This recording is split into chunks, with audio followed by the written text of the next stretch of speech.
Okay, now let's make a start. We have got some new results, so I'm going to give an updated presentation about it.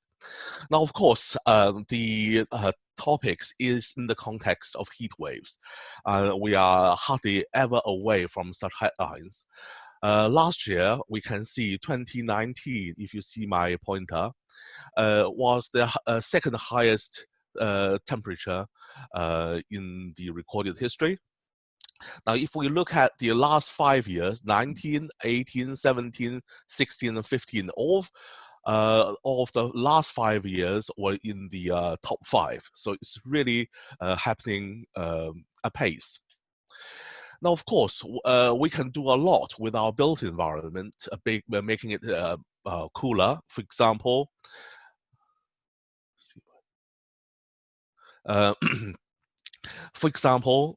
we can make buildings to have various solar control devices. But as our buildings become more energy efficient, more insulated, they become overheating. For example, modern new build. Even for traditional buildings which are leaky, they are cooler, when they are insulated to the same high standards as the modern buildings, they overheat just the same. And it's increasingly realized that in the future climate, we are unable to completely eliminate overheating by using just passive means. So a good question is, can we do something about it?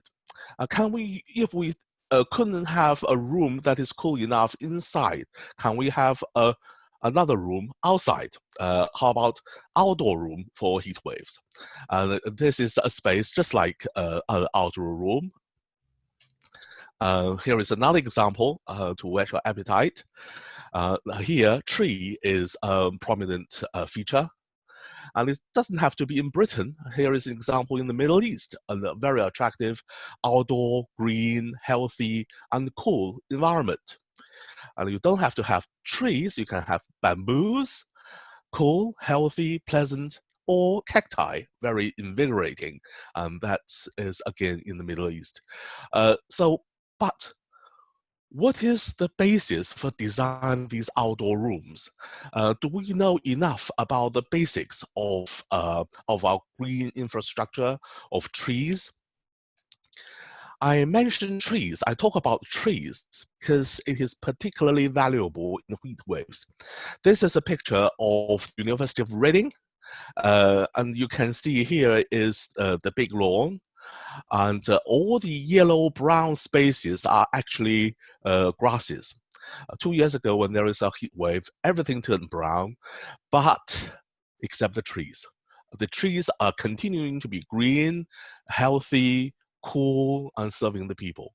So that is the reason why I'm going to focus on trees.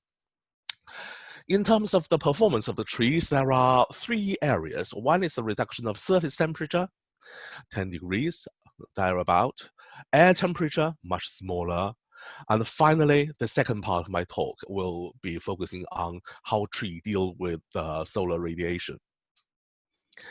This is a classic test done in Basel, Switzerland, and it's a classic study, and I've quoted this study zillion times, but I still want to talk about it today just to set the scene. Helicopter flying over the city of Basel, thermal imaging camera recording every bit of the surface on the ground, and every pixel from the camera is analyzed in terms of its temperature. This is temperature, and this is the frequency of a particular temperature occurring. 3 peaks. The first peak is 18, which is the river. You can see the river. Second peak is 28, the green spaces, trees. And then the third peak, 38, the built environment with a long tail going to 60 degrees. So the green space trees will have at least 10 degrees of advantage, providing cooling to the city. How about air temperature reduction? Again, a very classic study done in Greece. This is, jumped. 5 common street trees in Greece, and these are sunlit and streets without trees. Here's the result. Time and the air temperature. At the top are the streets without trees. And at the best, the lowest temperature is the fig tree. Now, the worst performing tree is this one, is olive. Now, this anti-intuitive, because to many people, olive is the most beautiful tree. It is drought tolerant. It survives without watering. It's just a wonderful tree. But this is something we'll see again and again, that the drought-tolerant trees like olives are not best cooling trees. And the best cooling trees like the fig tree are not very drought-tolerant. Actually, this is a very thirsty tree. It drinks more water than tomato plant in terms of per kilogram of fruit. So a question is, why is it a temperature reduction of the air is smaller than the temperature reduction of the built surfaces, of the tree surfaces? Now, to answer that question, we must go back to the basics. Again, I have shown this zillions of times, but there is no harm in reviewing it. Here is a leaf, and you have a part of the leaf cut out and expanded here. Upper surface, lower surface, chlorophyll converting sunlight and carbon dioxide and water into sugar and oxygen. And then now here is the artery, xylem and phloem.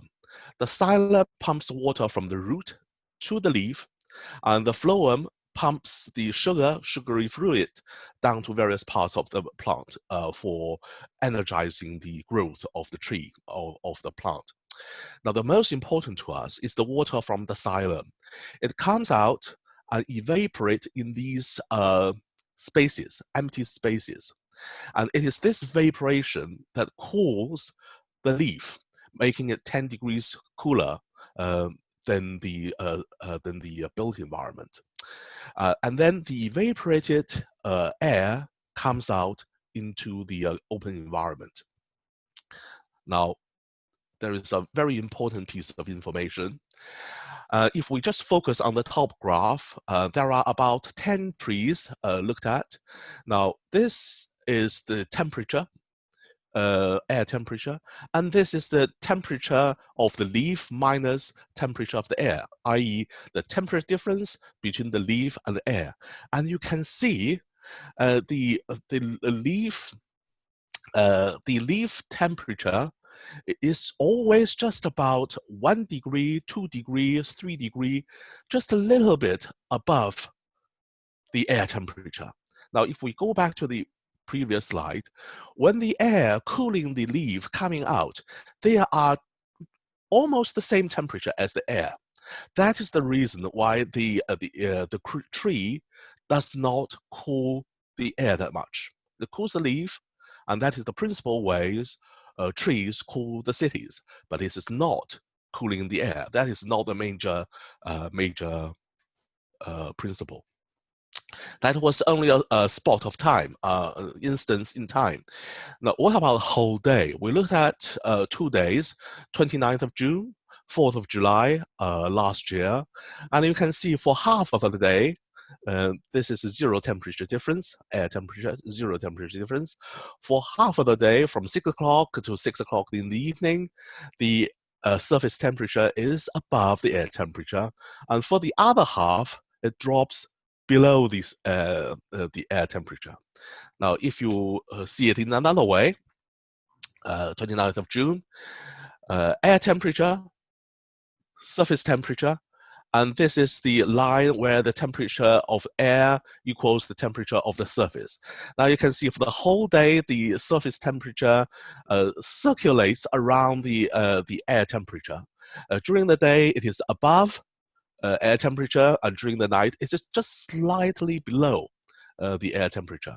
The same is true for the other day. So you have heard me talking about the tree temperature is 1 degree lower, 2 degree higher, etc. Is it right to use a single temperature to represent the tree surface performance? Should we just quote one temperature, the tree is 8 degrees higher or 6 degrees lower? Is it? We have done a test 2 years ago. A car park in the University of Reading, 12 trees of the same species called hornbeam. And we looked at these trees in detail. This is the back of the tree, not facing the sunlight. You can see from the shadow on the ground, back of the tree. And this is the profile right in the middle of the tree, going up like this. So you can see it is rather uneventful, smooth, almost nothing happens. You can almost say you can use a single temperature to represent the temperature of the tree. One interesting thing I just want to point out, I can come back to this later, is towards the top, there is a dip of about 1 or 2 degrees. But let's have a look at the sunny side. On the sunny side, the horizontal line is plotted here, and you can see a much wider oscillation, about 10 degrees. What about the vertical line through the trunk? Again, a lot of variation. And then you see this mysterious drop of temperature, not insignificant, towards the top of the tree. We can come back to this when we talk about the environmental impact on tree surface temperatures. And then we look at the histogram of the surface temperature distribution. We focused on a single tree like this, isolated tree, nice, alone, or we can go around it as we like. And we looked at 4 sides. Let's look at this green line. Let's look at this orange line. Orange line. The orange line is the sunny side. You can see the temperature reach as high as 36 degrees, while the air temperature is about 28, 29, 30. Sorry. 36, but it goes down to 26, so at least 10 degree temperature difference spanning a span.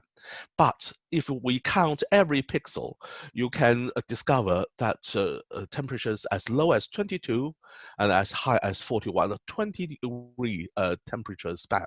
So it's definitely used a single digit to represent the tree temperature. But that is the sunny side. If you look at the back side of the tree, very different. It is much narrower. Most of the temperature are concentrated around 2 or 3, mostly 27, 28 degrees, which is just about the air temperature. It is also something we'll come to see again and again when the concentration is focused rather than spread out. It's usually focused around low temperatures. And the other 2 sides, again, different. They are in between the back and the sunny side. Let's have a look at some graphical illustration. Let's look at the color key. Below 30, 30 to 20, and above 32. And you can see that the lower half of the tree on the sunny side is cooler, and the upper side is generally warmer, but it's not absolute. But if you look at the back side, this is the shade side, back side, and this is above 28, 28, and below 28. You can see the reverse. Actually, the lower part is warmer and top part is cooler. And we think it's probably because of the large surfaces which are sunlit and they radiate long wave radiation heat onto the tree. If you take a side view of the same tree, the lone tree, this is the sunny side, this is the shade side, and the distribution is vertical. So the conclusion is already very clear, but we have done some additional tests anyway, so I'm going to present this just for interest.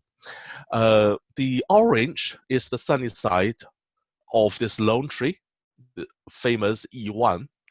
And then we also look at E2 and then E4. East 4, East 2. And it's very interesting that the East 4 is quite different. And you can see the East 4's temperature, maximum temperature, is lower. And then it is narrower. You see, there's the same thing occur again. And the E2 being between these two, the performance is also between these two. These are the three trees. Then we looked at another row. We look at the backside. The E4 again is lower. The E4 is again lower. This is the tree, and we think it's because on all sides it's surrounded by other trees, so it's less stressed out. When it's less stressed out, it absorbs less water from the soil. More soil is available for drought days, so it's performing generally better for cooling. This is E4, the backside. Now we looked at another tree. We kept the same three trees, but added this one. This one is here, called West 2, W2. Now, you can see the temperature is lower, and then it's more concentrated. Again, it's the same thing.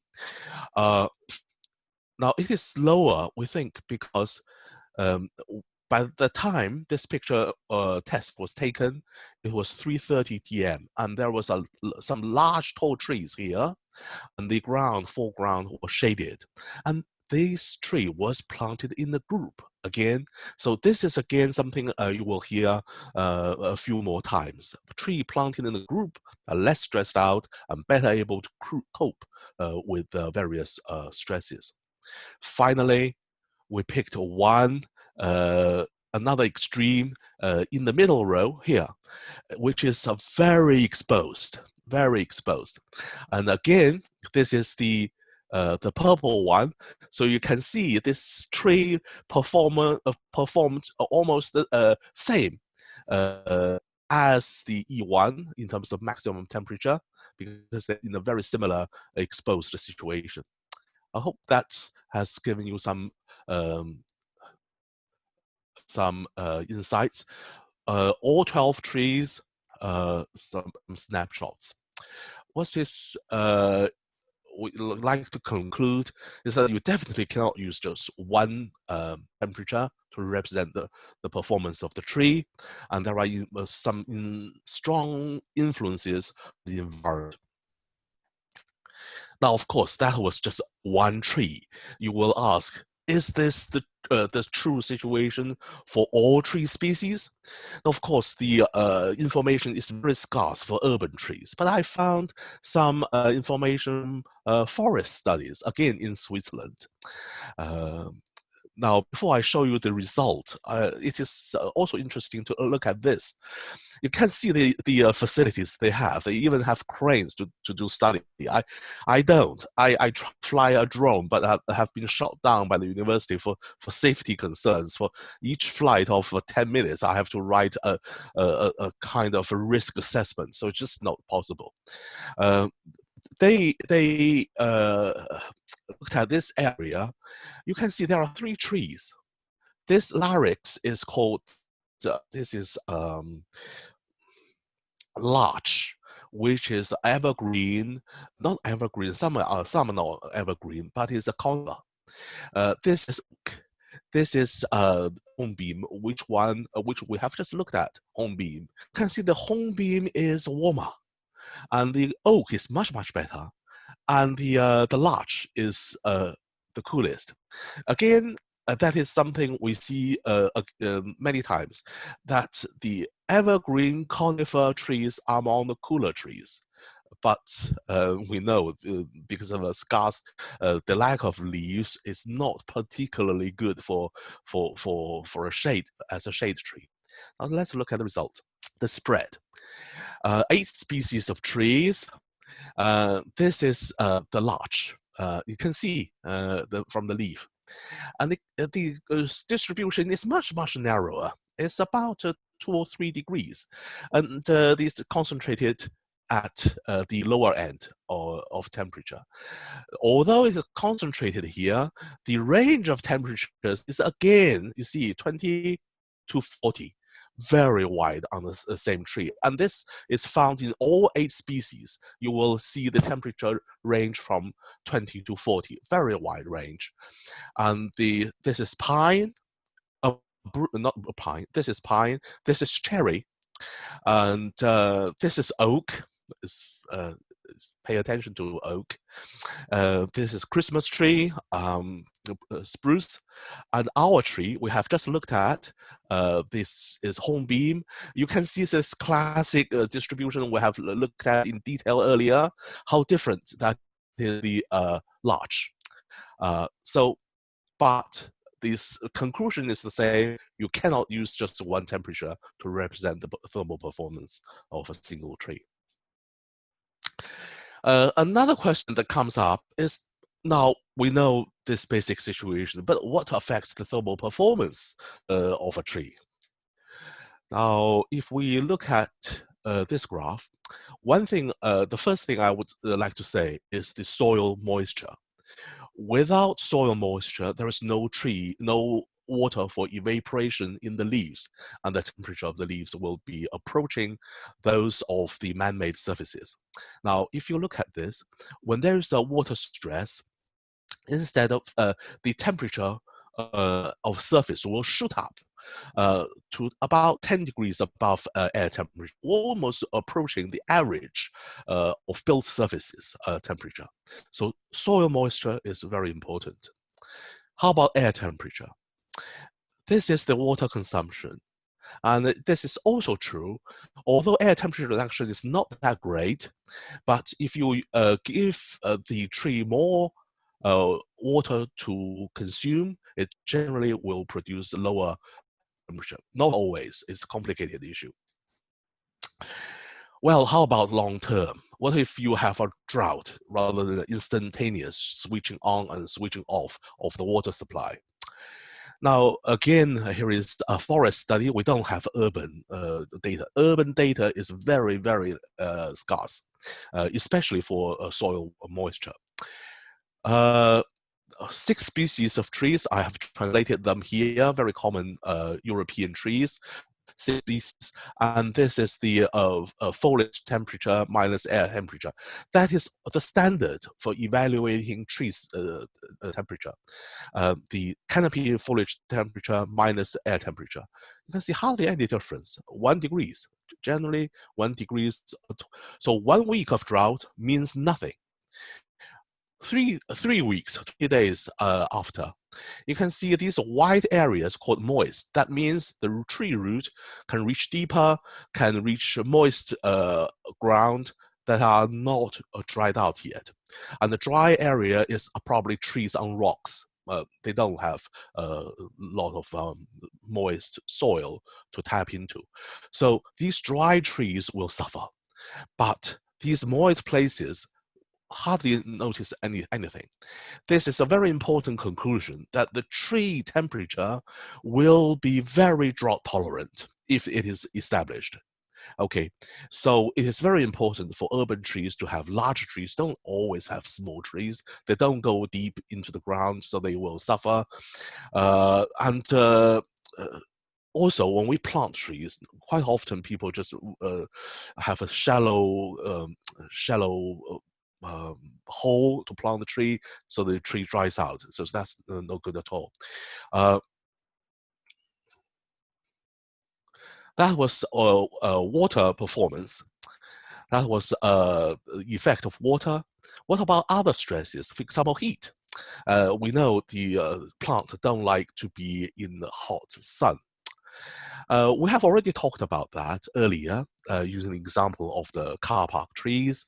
Now here is another anecdotal but very illuminating example. This is the office building I work in, called Chancellor's Building. I'm not Chancellor, but I stay in Chancellor's Building. And in this courtyard, there are 2 cherry trees. You can see these 2 cherry trees. Now, 1 year, one student who is interior designer, very interested in trees. I said, you go and find out the tree surface temperatures. And she came back. She said, oh, professor, here is the result. The temperature of the trees of the tree have been measured all around, and the lowest temperature is here. Highest temperature is here in the back. You have seen the result earlier of the papa trees. I said, what? It can't possibly be right. It couldn't be in the back, because she's an interior designer. Said, gosh, this people without engineering backgrounds made mistakes. So I went out and made measurement myself. I just don't want to dismiss her. She's so sincere. And but to my surprise, the temperature here is just the highest. The reason is this.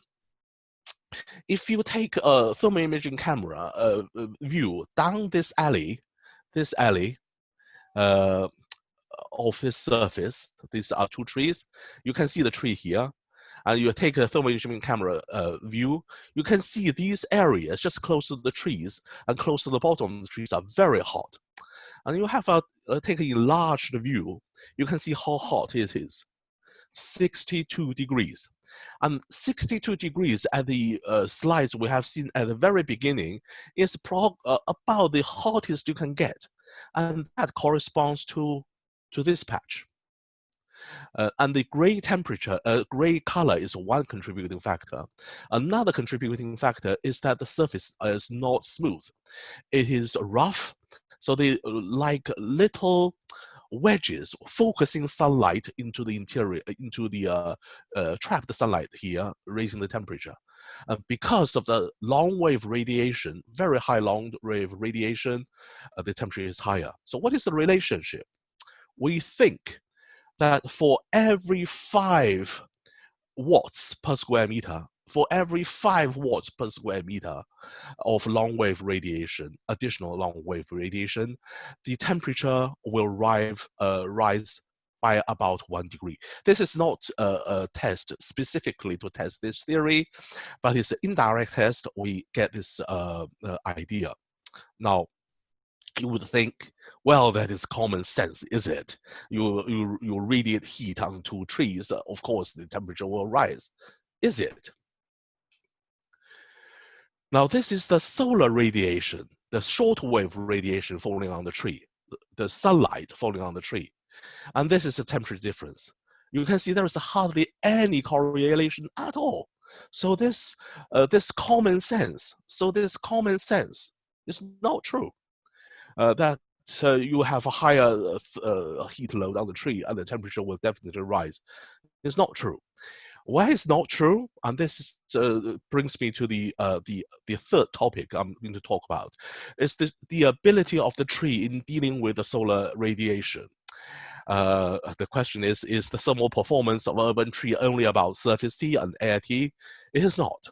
Actually, that would be ignoring the elephant in the room. And the elephant in the room is the tree's ability to deal with the very strong solar radiation.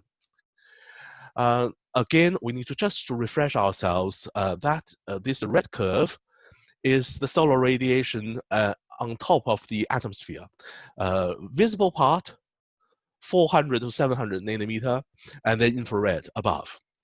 And the blue is below the atmosphere on the surface of the ground. And the green is only the direct beam without considering the diffuse radiation. Now, the point to remember is that there is probably over half of the solar radiation is infrared. Of course, to keep the buildings cool, people use a white roof or white walls to reflect sunlight. But certain parts of the world, people don't like white roof and white walls. They like red or pale colors. Now here, you can still keep buildings cool by reflecting the infrared. You don't touch the visible light, so you can see green as green, red as red, but you reflect infrared, which is over half of solar radiation.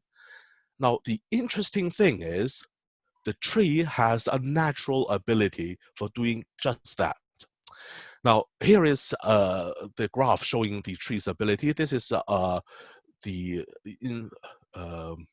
visible from 400 to 700 nanometers, and this is infrared above 700 millimeters. This is the tree's absorption of the energy, and you can see in the visible part, the tree absorbs up to 85%, 95% of the visible light for photosynthesis, producing food, tree growth, and then rejects a lot of green. That's why the trees are looking green. But as soon as we enter the infrared region, the absorption drops like a rock to nearly zero. If this is a dry leaf, that is a wet leaf. If we focus on the dry leaf, it drops to nearly zero. Now, that has the implication for our urban design, doesn't it? Now, the interesting thing is not all species are the same. If you look at the oak, a common UK tree, this is the reflection, and that is the transmission, and tiny bit in between is the absorption. Now, you need to remember that the scale here is reversed. For the reflection, this is 0 and this is 100. So 40% reflection. But for Chinese orange, for ilex is holly, and fig trees, you have much higher reflection. And that is good news for urban cooling.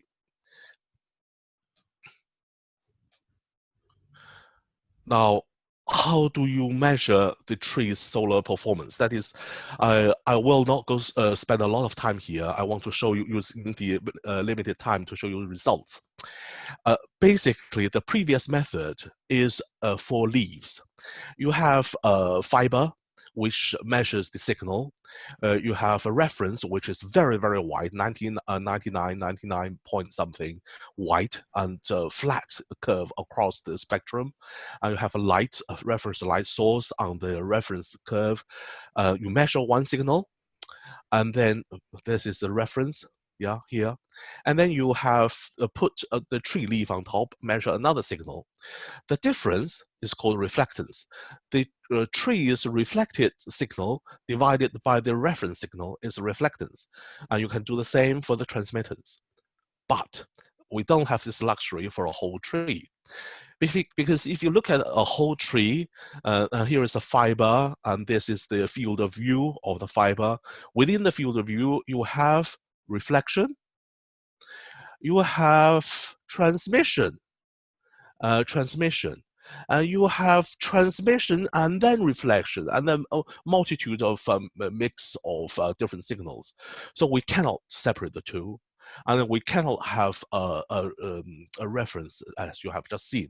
So we have to modify the concept, created something called transflectance, and then using a reference plane, which is vertical here. Again, we can go into details if you are interested in that. Some results, this is the setup. You can see the fiber, the spectrometer, and the computer. And then these are the trees we tested. The reflection, this is the infrared, this is visible. Remember, the visible actually was originally a peak, very high peak.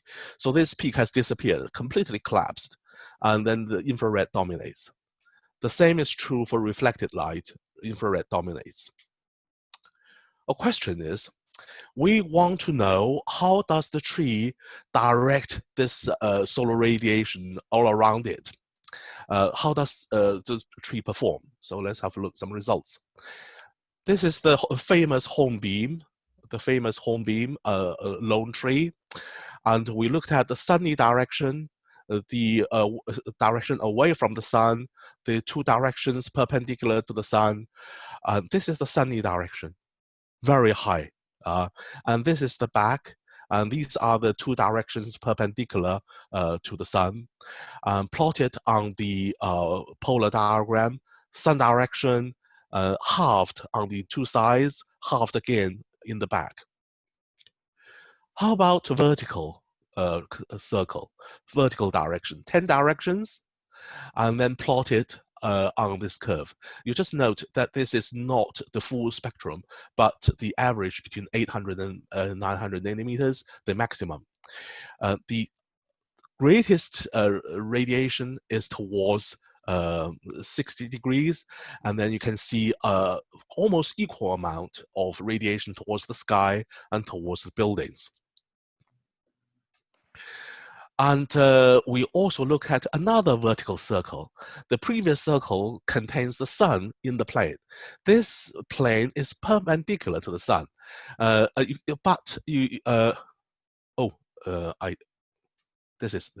this circle is perpendicular to the sun. And you can see at the top, the performance is greatest.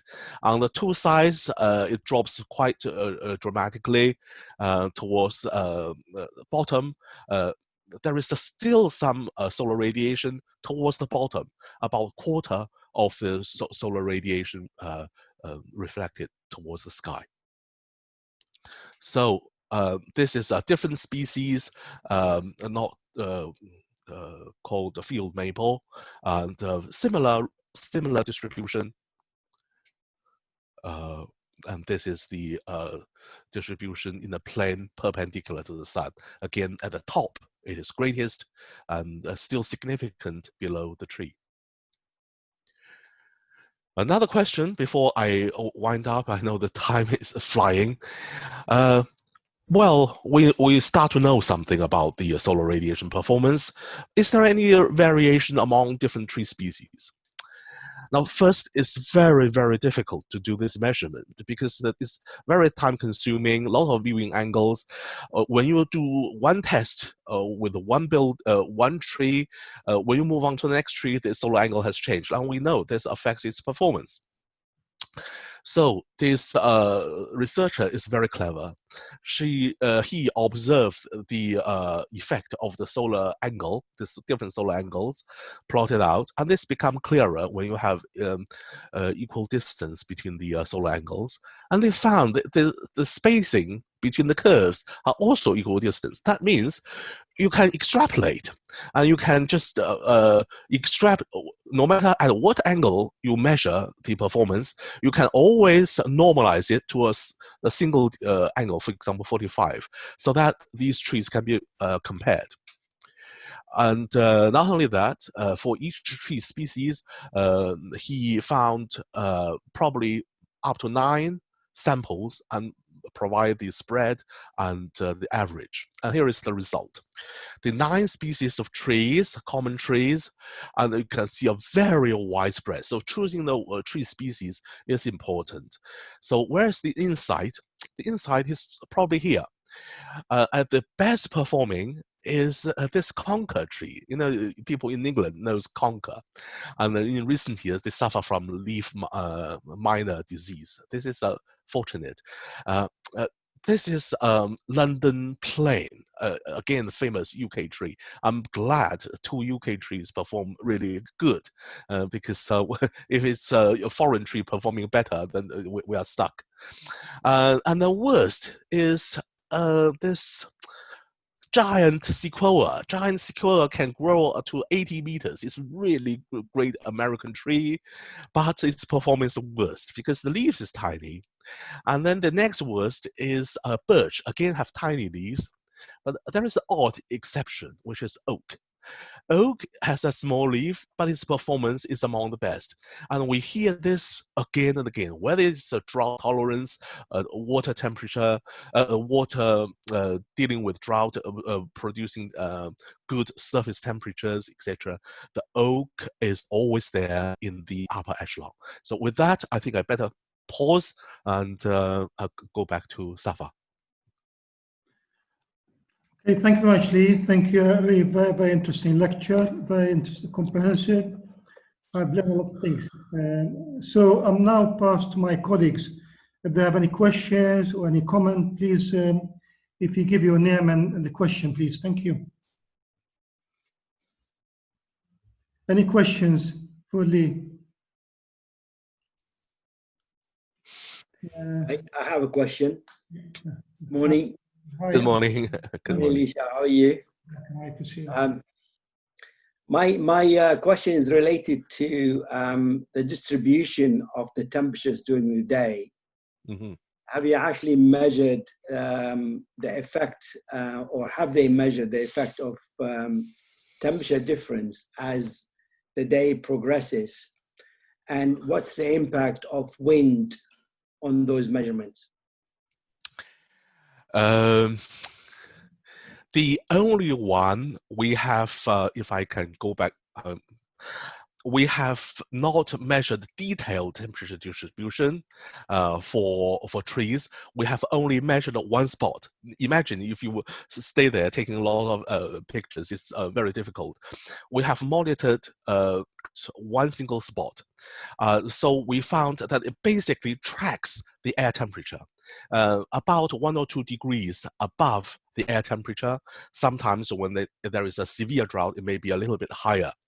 So, so the temperature is basically tracking. In terms of wind, I don't know. I probably will have to do another test to see how that will be affecting the performance. The temperature will surely be affected by wind speed, and yeah, no doubt about it. And also the orientation and the near building. You already mentioned some of the near buildings if you want to have it in cities. Really, really important. That's fantastic work. I'm really impressed, and I wish you luck with progressing with it. Thank you so much. Thank you, Becca. Anybody else? Questions, please? Any questions? Any comments?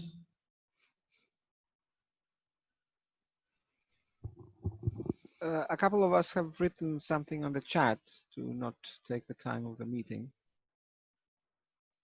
Yeah, I want to mention that the presentation and the video of this, the talk would be placed on WSSET website.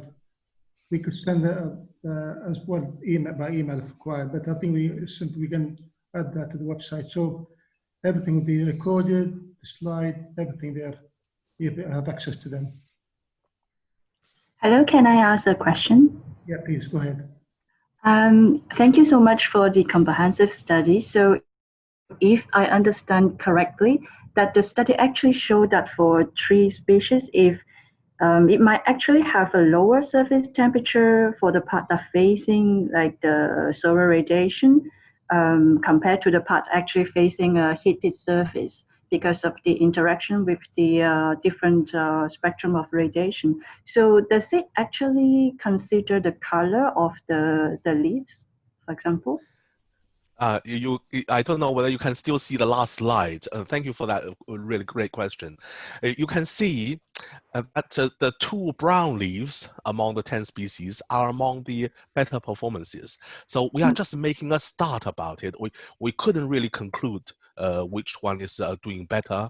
In terms of tree surface temperature, I don't think there is a lot of difference, but we haven't done systematic tests. Maybe you can make a contribution doing a project on that. Okay, thank you very much. Thank you. Thank you. Any more questions, please? Any further questions for Lee? Hello, could I ask a question? Yeah, please go ahead. This is a wonderfully interesting study, and you're focusing on hot climate conditions. But in urban planning, there's an argument about whether trees keep a city warmer in winter. For example, reducing radiant heat loss from hard landscaping to the night sky at the middle of winter. Are you thinking of doing a similar study for the benefit of urban trees in winter conditions? Great question. I have done it, but it's not of a good quality to present. I have done that because it's in winter. It's very difficult to organize master degree research because master degree is in summer. So I have used undergrads which can do a winter study, and the undergrads performance was not as good. And but there are already convincing results that. If the same building, one part is covered by a plant and the other is not covered by a plant, the surface temperature behind the plant is 2 degrees higher because the building is not radiating to the cool sky. Now, and the bare part of the building, which is exposed to the sky, will be 2 degrees lower. Okay. Thanks, Lee. So any further questions, please? Any further questions? Yeah. Could I ask a question, please? Yeah, please, go ahead. Yeah, this is Doug. A very interesting lecture, very inspiring. I just wondered, in fact, was there any correlation coefficient with the actual area of leaves associated with the results that you demonstrated, please?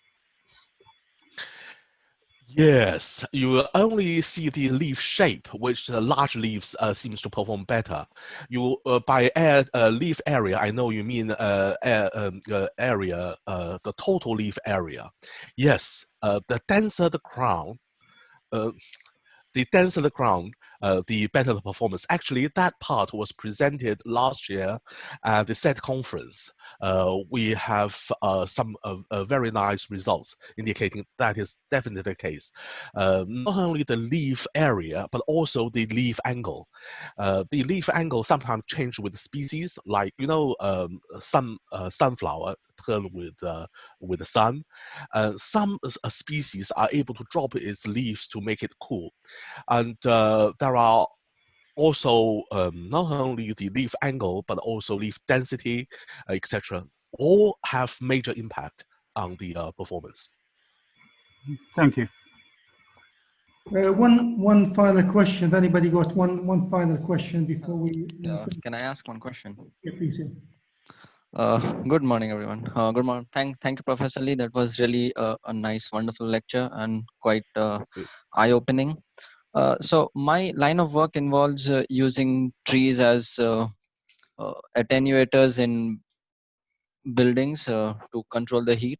So have you developed some sort of equations or mathematical formulations from your study which can be directly input in any of those building simulation softwares for other people to replicate the results from your studies, just in terms of the energy performance? We haven't. That is a fantastic question, because at the moment, you can see for each tree's performance, we have hundreds of curves, and that is not very nice to use. So ideally, there should be a software bring these data to a state that is easily usable for designers, researchers. We haven't. Then the reason we haven't is because when we started the project, there was not enough evidence that this model will work. Now that we have some data, I think that will be the next stage. We definitely should do that. Yeah. Yeah, because presently I follow Kicha et al. And Lento Maniknathan's their mathematical formulation on the tree surface interaction, the thermal performance, the thermal interaction with the air surface to model the leaf as a heat flux. Okay. But if you have a more let's say a general equations which could be easily replicated in building simulation softwares, that would be a great initiative for a great start for most researchers in this domain. Yeah, I'll try. I'll try to have a follow-on project to bring out this data, because there are a lot of research using trees. I know there are urban simulation software, canopy simulation software, and canyon simulation software, and also weather predictions and urban heat island, etc. So there is a lack of the crown level information, because people either use a leaf or use satellite for remote sensing. So there is a lack of this the data from the middle. I'll try. Definitely I'll put all the data, the raw data on the internet with the help of my PDRA, of course. Yes, thanks a lot. Thank you.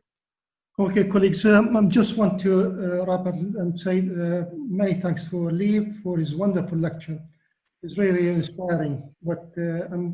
And I see many colleagues send messages to Lee to thank for his wonderful lecture. So to mention that we have a number of talks on every month. We have a talk. For example, we have colleague Rosie Wong and Professor Reddy, Armando, Massam Tamuras, or colleague now encouraging us more colleague to give online talks to want to keep our activities and keep the connection link between us live. It's important that we continue, not because we have a virus, we stop talking to each other.